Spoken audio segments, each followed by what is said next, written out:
स्वास्थ्य मंत्रालय में मेरे सहयोगी भारत सरकार के स्वास्थ्य राज्य मंत्री श्री अश्विनी कुमार चौबे जी, हमारे नीति आयोग के स्वास्थ्य से जुड़े हुए सदस्य डॉक्टर विनोद पॉल जी, हमारे नेशनल हेल्थ अथॉरिटी के सीईओ डॉक्टर इंदु भूषण जी, उनके सहयोगी डॉक्टर प्रवीण जी, डॉक्टर विपुल अग्रवाल जी, यहाँ आज इस कार्यक्रम में मेरे साथ इस कॉन्फ्रेंस हॉल में उपस्थित सभी स्वास्थ्य मंत्रालय और नेशनल हेल्थ अथॉरिटी से जुड़े हुए सभी साथीगण, मीडिया के उपस्थित मित्रगण और इसके साथ साथ सारे देश में जो मुझे जानकारी मिली कि इस आयुष्मान भारत योजना के महान यज्ञ को सफलतापूर्वक जो लगातार निस्वार्थ भाव से आहुति दे रहे हैं, ऐसे हमारे कई हजार विभिन्न स्तर पर काम करने वाले कार्यकर्ता, चाहे वो नेशनल हेल्थ अथॉरिटी के वॉलंटियर्स हों, चाहे वो भारत सरकार से जुड़े हों, चाहे वो स्टेट गवर्नमेंट से जुड़े हों, चाहे वो सरकारी अस्पतालों से जुड़े हों, चाहे वो प्राइवेट अस्पतालों से जुड़े हों, चाहे वो आयुष्मान भारत योजना के लाभार्थी हों, ऐसे बहुत स्तर पर बहुत सारे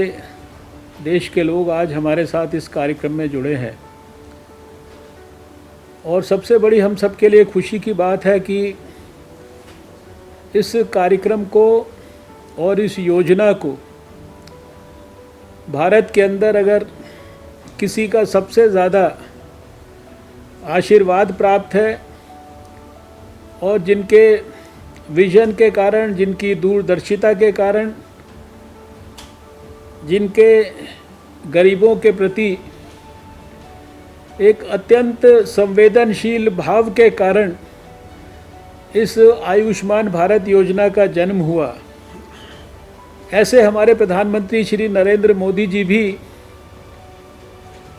हृदय, मन और आत्मा के साथ हमारे इस कार्यक्रम के साथ जुड़े हैं।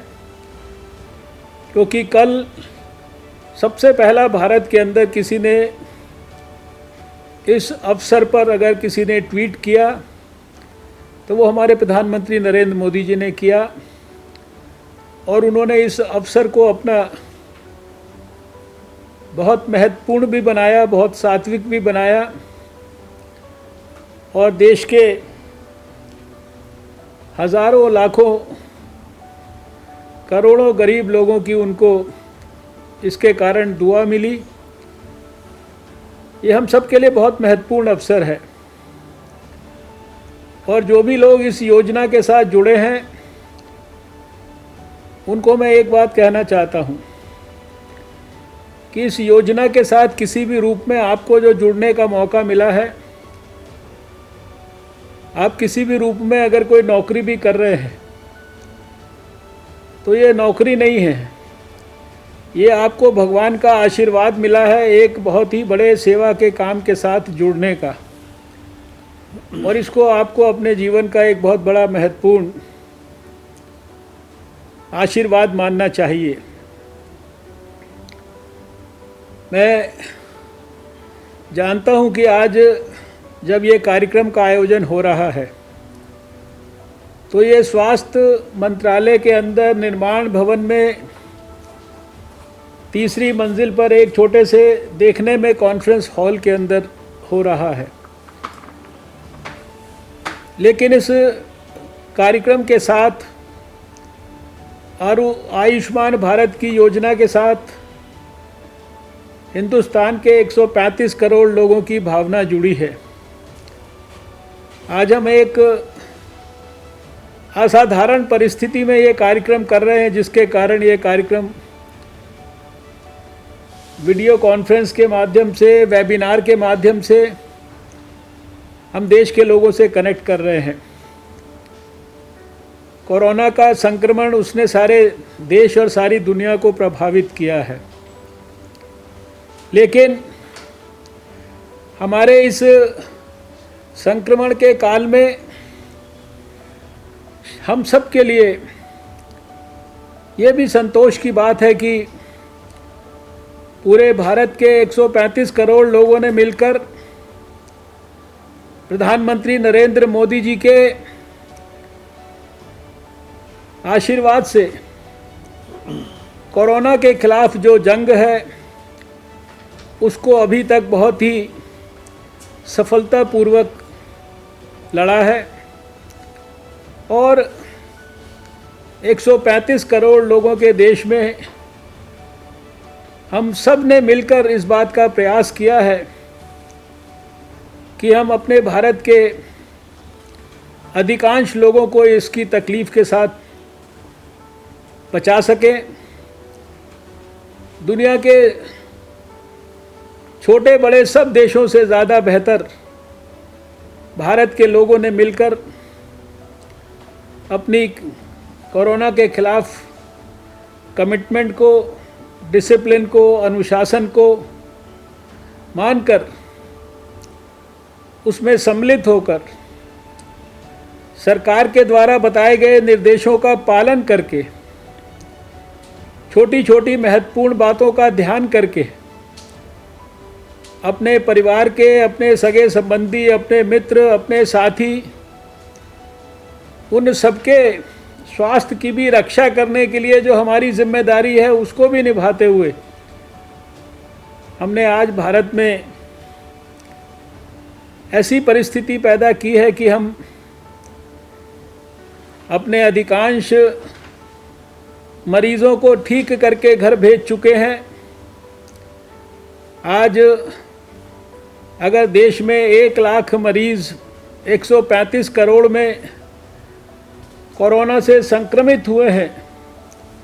तो उसमें से 40,000 से ज़्यादा मरीज अपने घर खुशी खुशी वापस लौट चुके हैं और बचे हुए 60,000 से ज़्यादा मरीज़ों में अधिकांश रोड टू रिकवरी पर हैं। बहुत जल्दी शीघ्र होकर वो भी अपने अपने घरों की तरफ वापस लौटेंगे और दुर्भाग्यपूर्ण जिन लोगों की कष्टदायक मृत्यु हुई है हम सब के लिए दुख का कारण है। उनके सबके परिवारों के प्रति हम सब लोग संवेदना भी व्यक्त करते हैं, लेकिन हम सबको कम से कम ये संतोष है कि हमने अपने भरपूर प्रयास करके अपने भारत के अंदर इस मॉर्टेलिटी रेट को भी बहुत ही निम्न स्तर पर रखा है और सारे देश के सभी स्वास्थ्य मंत्रालय, सभी सरकारें, भारत सरकार से लेकर और स्टेट गवर्नमेंट्स तक, सभी सरकारों में सभी विभाग प्रधानमंत्री जी के मार्गदर्शन में आज मिलजुल कर काम कर रहे हैं। मुझे पूरा विश्वास है कि आने वाले समय में बहुत जल्दी अनेक प्रकार की समय समय पर बाधाएं आई हैं, उसके बावजूद भी हम इसके ऊपर एक निर्णायक विजय प्राप्त करेंगे। अभी जब आयुष्मान भारत योजना का 1 साल हुआ था तो शायद 23 सितंबर को वो पूरा हुआ था, लेकिन हमने 30 सितंबर के करीब एक बड़ा कार्यक्रम विज्ञान भवन में आयोजित किया था। अभूतपूर्व कार्यक्रम था वो। अभूतपूर्व ढंग से प्रधानमंत्री जी ने देश के सब प्रांतों से उस कार्यक्रम में आए हुए उन गरीब लाभार्थियों से बहुत विस्तार से बातचीत की थी। वो बहुत ही मार्मिक दृश्य था। और फिर उन्होंने सारे देश के अंदर इस कार्यक्रम से जुड़े हुए सरकारी, गैर सरकारी, प्राइवेट सब प्रकार के लोगों को, डॉक्टरों को, स्वयंसेवी संस्थाओं को, सबको अपना मार्गदर्शन दिया था। मैं अभी बैठे बैठे याद कर रहा था, इस कार्यक्रम का जन्म हुआ, इस कार्यक्रम के साथ प्रधानमंत्री जी की भावना किस प्रकार से जुड़ी थी। कोई शायद कैबिनेट मीटिंग ऐसी नहीं होती थी जिसमें आयुष्मान भारत की चर्चा नहीं होती थी। हर थोड़े दिन के बाद कैबिनेट मीटिंग्स में आयुष्मान भारत योजना के बारे में प्रेजेंटेशंस होते थे। सारे मंत्री परिषद के साथियों को आयुष्मान भारत की प्रोग्रेस से पूरी तरीके से उनको बताया जाता था, उसकी जानकारी दी जाती थी, पूरी तरह से उसका परिचय उनको कराया जाता था। और जब आयुष्मान भारत योजना ने धीरे धीरे कदम अपने आगे बढ़ाने शुरू किए, तो एक दिन हमारे प्रधानमंत्री जी ने सब कैबिनेट मिनिस्टर्स को कहा कि मैं चाहता हूं कि ये योजना में कोई किसी प्रकार की कमी ना रहे। इस योजना के इम्प्लीमेंटेशन में किसी भी गरीब आदमी को देश के अंदर किसी भी प्रकार की तकलीफ ना हो, और इसके लिए आप सब लोग, जिन गरीबों को इस योजना का लाभ मिला है, उन लोगों से जाकर मिलिए, उनसे बातचीत करिए, उनकी बातचीत को रिकॉर्ड करिए, और उसके बाद मुझे आके बताइए कि उनकी बातचीत के अंदर आपको योजना में सुधार के लिए क्या क्या बातें आपके ध्यान में आई हैं, और फिर उन बातों को हम लोग अपनी योजना के अंदर सुधार करने के लिए लागू करेंगे। और उसी परिप्रेक्ष्य के अंदर मुझे ख्याल है कि मैंने भी ऐसे बहुत सारे मरीजों के साथ अपनी टीम के साथ मिलकर संपर्क किया। दिल्ली में यह योजना लागू नहीं थी, लेकिन भारत सरकार के कई अस्पतालों में, खासकर ऑल इंडिया इंस्टीट्यूट में, डॉक्टर राम मनोहर लोहिया अस्पताल में, दिल्ली के बाहर के मरीज़ जो लाभार्थी थे वो यहाँ पर आकर इस योजना का लाभ उठाते थे, ऑपरेशन अपने कराते थे। और ऐसे बहुत सारे मरीज़ों की हम लोगों ने ऑल इंडिया इंस्टीट्यूट से, राम मनोहर लोहिया से लिस्ट ली। वो दिल्ली से बाहर रहते थे, लेकिन दिल्ली से बाहर आसपास के गुड़गांव, फरीदाबाद, गाज़ियाबाद, हापुड़, मेरठ, मुरादनगर,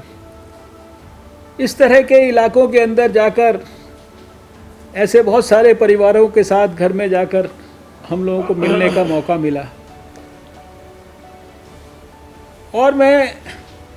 शब्दों में वर्णन नहीं कर सकता उन परिवार के लोगों की भावनाओं को,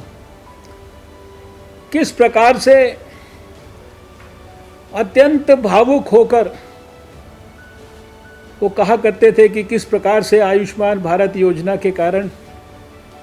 उनके परिवार के अंदर उनकी बच्ची का, उनकी माता का, उनके पिता का, पत्नी कहती थी मेरे शौहर का, कैसे इलाज हुआ और कैसे उसके प्राणों की रक्षा हुई। और हमने स्वयं बहुत सारे मरीज़ों को आँखों में आंसू लेकर, आँख से आंसू डबडबा रहे हैं, और वो कहा करते थे कि प्रधानमंत्री नरेंद्र मोदी हमारे लिए सबसे बड़े मसीहा हैं। अगर वो ना होते, उनकी ये योजना ना होती, तो आज मेरे इस शौहर की जो प्राण हैं इसकी रक्षा नहीं हो सकती थी। ऐसे ऐसे इमोशनल मोमेंट्स को हम लोगों ने कैप्चर किया, प्रधानमंत्री जी को आके बताया। वो जो भी सुझाव देते थे या कोई भी जानकारी उनसे बातचीत के बाद मिलती थी, वो जब हम लोग प्रधानमंत्री जी तक पहुंचाते थे तो उसके अनुरूप दिन प्रतिदिन हमने देखा कि कार्यक्रम के अंदर एक एक करके अनेक प्रकार के गुणात्मक सुधार होते गए। और वो करते करते आज हमारी यात्रा यहाँ तक पहुँची है कि हम वो दिन, भले ही आज हम कोरोना से संक्रमित हैं, लेकिन आज हम 1 करोड़ देश के अंदर, 135 करोड़ के देश में, जहां हमने संकल्प लिया कि 55 करोड़ से ज़्यादा गरीब लोगों को कम से कम शुरुआती सालों में हम आयुष्मान भारत योजना का लाभ देंगे, और उसमें से 1 करोड़ गरीब लोग अब तक लाभार्थी बन चुके हैं। इनको अनेक प्रकार के माध्यमों से हम लोग सूचना दे चुके हैं। जैसा बताया गया कि शायद 14,000 करोड़ रुपए के लगभग का लाभ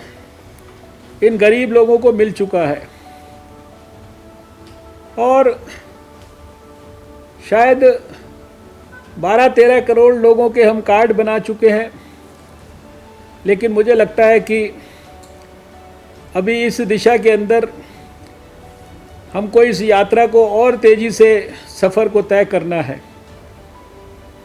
55 करोड़ लोग,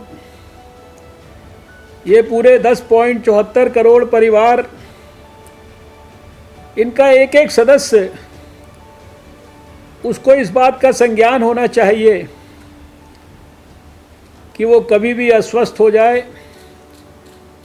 कभी भी बड़ी से बड़ी बीमारी से पीड़ित हो जाए, कभी भी बड़े से बड़ा कोई भी ऑपरेशन उसको करने की मजबूरी जीवन में आ जाए, तो हिंदुस्तान के किसी भी प्रांत में,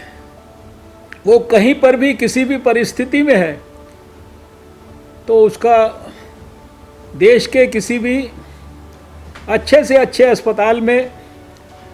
और ऐसे अस्पताल सरकारी भी और प्राइवेट भी, उनकी संख्या भी आज करीब 22,000 के आसपास हो गई है, वो अपना इलाज करा सकता है। कई हज़ार गरीब लोग पैदा कहीं हुए, रहते कहीं थे, अपनी रोज़ी रोटी को कमाने के लिए काम कहीं करते थे, और बीमार कहीं और किसी प्रांत में पड़ गए। ऐसे हज़ारों गरीब लोगों का उपचार आयुष्मान भारत योजना के तहत पिछले हमारे करीब 1 साल और 7-8 महीने का जो ये पीरियड है, इसके अंदर देश में हुआ है। मैं कभी कभी सोचता हूँ कि आज जब हम देख रहे हैं कि कोरोना के संक्रमण के दौरान सारे देश के अंदर लाखों हमारे श्रमिक भाई, उनकी बुजुर्ग माताएं, बच्चे एक स्थान पे जहाँ काम करते थे, या तो वहाँ पर फंस गए या दूसरे स्थान पर फंस गए, या अभी एक स्थान से दूसरे स्थान पर जाने में कितनी प्रकार की तकलीफ़ें हो रही हैं, असाधारण परिस्थितियों के अंदर रहना पड़ रहा है। भगवान ना करे ऐसे किसी को भी अगर कोई बड़ी तकलीफ़ हो जाए, तो घर से दूर असाधारण परिस्थिति के अंदर किस प्रकार से उनको आयुष्मान भारत योजना एक संजीवनी के रूप में आशीर्वाद दे सकती है, इसकी कल्पना आज के हम इस समय के अंदर अच्छी तरीके से ज़्यादा कर सकते हैं। प्रधानमंत्री जी का हृदय बहुत संवेदनशील है। गरीबों के कल्याण के लिए उन्होंने हमेशा सोचा है।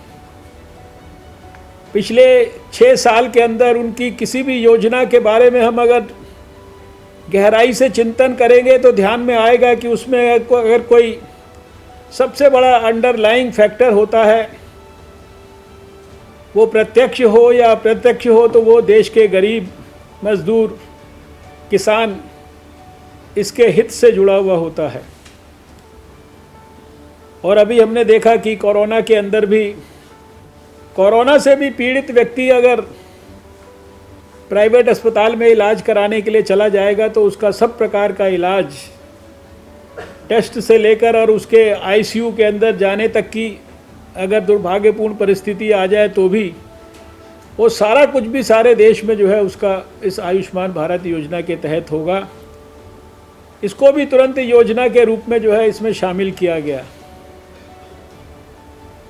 मुझे याद है कि कुछ साल पहले जब उन्होंने नोटबंदी लागू की थी और नोटबंदी के अंदर बहुत सारे लोगों को देश में कहा गया कि आपको अगर अपना अनडिक्लेयर्ड जो धन है उसको ये फलानी स्कीम के अंदर आप उसको वापस जमा करें तो आपको भी ये लाभ मिलेगा। लेकिन उस योजना को जब लागू किया तो घोषणा की गई और उस योजना से सरकार ने जितना भी हज़ारों करोड़ रुपया मान लीजिए बचाने के लिए प्रयास किया, वो सारा का सारा गरीबों के कल्याण की स्पेसिफिक योजनाएं बनाकर उसके लिए इस्तेमाल किया गया। अभी हमने देखा कोरोना का संक्रमण जब हुआ, लॉकडाउन हुआ, गरीब लोग विभिन्न स्थानों पर देश के अंदर फंसे, तो सबसे पहला प्रश्न आया कि उनके लिए जब उनका रोज़गार छूट गया है तो उनके लिए किस प्रकार से हम सहायता करें, किस प्रकार से उनके लिए व्यवस्था करें।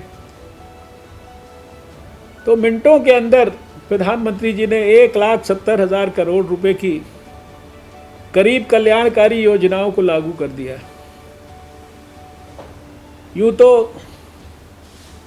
पहले से ही 40 करोड़ से ज़्यादा लोगों के जनधन खातों के माध्यम से, जिस देश में 1 रुपये के बदले 15 पैसा गरीब के पास पहुंचता था, वहाँ 1 रुपये के बदले 100 पैसा पहले से ही पहुंचना शुरू हो गया था। वहाँ इस कोरोना के संक्रमण के काल में प्रधानमंत्री जी ने सुनिश्चित किया कि हर गरीब के खाते में इस समय पैसा भी पहुंचना चाहिए। हर गरीब को पर्याप्त मात्रा में खाने के लिए राशन भी उपलब्ध होना चाहिए, और राशन इत्यादि उपलब्ध हो भी गया तो भी शायद उसको हो सकता है कि खाना पकाने की और वो सारी व्यवस्थाएं ना हो। तो सारे देश में स्वयंसेवी संस्थाओं के साथ मिलकर, स्टेट गवर्नमेंट्स के साथ मिलकर, भारत सरकार के सहयोग से और जो उनके लिए पूरी पर्याप्त मात्रा के अंदर भोजन की व्यवस्थाएं करना, देश में काम करने वाले एनजीओज़ को सब प्रकार की सहायता भारत सरकार की ओर से, संबंधित मंत्रालयों की ओर से दिलवाना और सबके गरीबों के भोजन की व्यवस्था करना। और जब लॉकडाउन के 2 फेज़ हो गए और देखा कि गरीब लोग जहाँ कहीं भी फंस गए हैं, वो तड़प रहे हैं, वो बेचैन हैं, अपने घर जाने के लिए बेचैन हैं, अपने माता पिता से मिलने के लिए बेचैन हैं, अपने गांव में जाने के लिए बेचैन हैं, तो विषमतम परिस्थितियां होने पर भी उन्होंने रेल मंत्रालय को कहकर उनके लिए श्रमिक स्पेशल ट्रेन्स को शुरुआत कराया और लाखों की तादाद में जो है आज हमारे गरीब श्रमिक भाई, उनको उनके गंतव्य स्थान पर पहुंचाने की व्यवस्था की गई है। और जो भी बातें समय समय पर ध्यान में आती हैं, जैसे कि 1,70,000 करोड़ रुपए का पैकेज पर्याप्त नहीं था, तो प्रधानमंत्री जी लगातार चिंतन करते रहे, विचार विमर्श करते रहे। मुख्यमंत्रियों को 5 बार उन्होंने सुना, उनकी जो भावनाएं थी, उनकी तकलीफ का जायज़ा लेते रहे, उसकी डायग्नोसिस करते रहे, एक्सपर्ट्स से बातचीत करते रहे और समाज में सब प्रकार के लोगों से बातचीत करने के बाद एक दिन उन्होंने देश के सामने आत्मनिर्भर भारत की कल्पना रखी कैसे आने वाले वर्षों में विषम परिस्थितियों से भी बाहर निकलकर भारत दोबारा से विश्व गुरु के स्थान पर पहुंच सकता है। इतनी सारी योजनाएं देश के सामने रखी, और जिसमें स्वास्थ्य से जुड़ी हुई भी बड़ी योजनाएं हैं, जिसमें 1.5 lakh health and wellness centres को बड़े पैमाने पर विकसित करने की योजनाएं हैं, जिसमें आयुष्मान भारत को और प्रभावी बनाने की योजनाएं हैं, गांव के अंदर ब्लॉक स्तर पर लेबॉर्ट्रीज बनाने की योजनाएं हैं, इन्फेक्शस डिजीज़ के अस्पताल बनाने की योजनाएं हैं। यानी 20 लाख करोड़ की योजनाओं को वित्त मंत्री को देश को बताने के लिए शायद 5 या 6 दिन तक लगातार प्रेस कॉन्फ्रेंस करनी पड़ी। ये प्रधानमंत्री जी का है जज्बा गरीबों के प्रति, गरीबों के कल्याण के प्रति। गरीब, मजदूर, किसान, ये हमारे देश के प्राण हैं, ये हमारे देश की आत्मा है। इनके मेहनत के कारण हमको जो भारत देखने को मिलता है, वो उसके अंदर इनका खून पसीना बहा है, और उनके सब प्रकार से हितों की रक्षा करना ये हम सबका धर्म है, हम सबका कर्तव्य है। इसी भाव से आयुष्मान भारत योजना को प्रधानमंत्री जी ने जन्म दिया, उसको सब प्रकार से सींचा, सब प्रकार से आशीर्वाद दिया, और उस सब का ये सुपरिणाम है कि आज हम मिलकर इस कार्यक्रम को आयोजित कर रहे हैं, जिसमें 1 करोड़ भारत के अंदर लाभार्थी हो चुके हैं। इस अवसर पर हम नई ऊर्जा के साथ, नए उत्साह के साथ, नए संकल्प के साथ यहाँ से जाएं। आज कोरोना के तकलीफ़ के युग में एक एक गरीब भाई को हमें कोरोना से बचाना है, उसके प्राणों की रक्षा के लिए सब प्रकार की चिंता और चिंतन करना है। विषम से विषम परिस्थितियों में भी उसके लिए इलाज की व्यवस्था करनी है। और मैं ये समझता हूँ कि जब देश निर्णय कर लेता है कि हमें एक जानकारी को एक एक व्यक्ति तक पहुँचाना है, तो जब दिमाग चलाया जाता है तो उसमें बहुत नए नए इनोवेटिव तरीके ध्यान में आते हैं। और हमने कोरोना में देखा कि यूँ तो बहुत सारे तरीके इस्तेमाल किए गए, लेकिन अगर देश के लोगों को ये बताना था कि आपको अपने प्राण की रक्षा के लिए मास्क लगाना ज़रूरी है, अपने साबुन से, पानी से हाथ धोना ज़रूरी है, अपने गंदे हाथों को नाक में, मुंह में नहीं लेके जाना है, 2 गज की दूरी बना के रखनी है, और कोरोना वॉरियर्स का सम्मान करना है, तो भारत ने 117 करोड़ टेलीफोन के सब्सक्राइबर्स के फ़ोन में कॉलर ट्यून के माध्यम से एक संदेश को बार बार देकर देश के बच्चे को एजुकेट कर दिया। और मैं समझता हूँ कि आने वाले महीनों के लिए जो हमारा नेशनल हेल्थ अथॉरिटी है, आयुष्मान भारत और पीएमजे, जो हमारा ये दोनों इसके कंपोनेंट हैं, इनको प्रभावी ढंग से सफल बनाने के लिए ये आवश्यक है कि कम से कम इसके जो भी लाभार्थी हैं, चिन्हित लाभार्थी हैं, वो जानकारी के अभाव में बीमार ना रह जाएं, जानकारी के अभाव में वो सुविधा से वंचित ना रह जाएं, इसकी भी हमारी पूरी जिम्मेदारी है। और इस नाते आने वाला समय हमें बड़े पैमाने पर इस बात के लिए फोकस करना चाहिए कि जब हम अगला बड़ा कार्यक्रम कर रहे हो, अगले किसी टारगेट को अचीव करने के बाद उसकी सफलता का विश्लेषण इस प्रकार से कर रहे हो, तो हम बहुत और नए नए आधुनिक इनोवेटिव तरीक़ों से जानकारी को लोगों तक, उन लोगों तक विशेष रूप से पहुंचाएं जिनके लिए आयुष्मान भारत एक बहुत बड़ी संजीवनी है, और जिनके प्राणों की रक्षा करना ये हमारा सबका महान कर्तव्य है। मैं आज के इस अवसर पर, बहुत सारी बातें हो सकती है, आयुष्मान भारत योजना के बहुत सारे पक्ष हैं, उन सब पक्षों के ऊपर बहुत सारा टेक्नोलॉजी का इस्तेमाल करके, मॉडर्न टेक्नोलॉजी का इस्तेमाल करके, आर्टिफिशियल इंटेलिजेंस का इस्तेमाल करके पिछले 1-1.5 साल में बहुत कुछ नेशनल हेल्थ अथॉरिटी के माध्यम से किया गया है। जिन लोगों ने इस योजना का दुरुपयोग करने की कोशिश की होगी, किसी भी प्रकार से इसके अंदर फ्रॉड करने की कोशिश की होगी, हम लोगों ने आर्टिफिशियल इंटेलिजेंस का प्रयोग करके वो फ्रॉड को भी अर्ली डिटेक्शन करने का काम किया है। बहुत सारे अस्पताल जिनको कि हम उस फ्रॉड डिटेक्शन में पकड़ पाए, उनको हम लोगों ने नेम एंड शेम भी किया है। लेकिन ये लोगों को पनिश करना, ये हमारे को कोई अच्छा नहीं लगता। हम ये चाहते हैं कि जो भी लोग इस योजना के साथ जुड़े हैं, सरकारी सेक्टर में भी और प्राइवेट सेक्टर में भी, वो इसको एक ईश्वरीय कार्य है इस भावना से करें। इसके अंदर से कोई हमको बहुत बड़ी आमदनी होगी, आमदनी तो होगी ही, लेकिन उसको बाय प्रोडक्ट की तरह लें। लेकिन हमारे लिए जो है ये ईश्वरीय कार्य है, इस भावना से अगर हम सब लोग मिलकर करेंगे तो मैं ये समझता हूँ कि जो हमारे आदरणीय प्रधानमंत्री मोदी जी ने जिस सात्विक भाव से इस योजना को प्रारंभ किया है, उस भाव को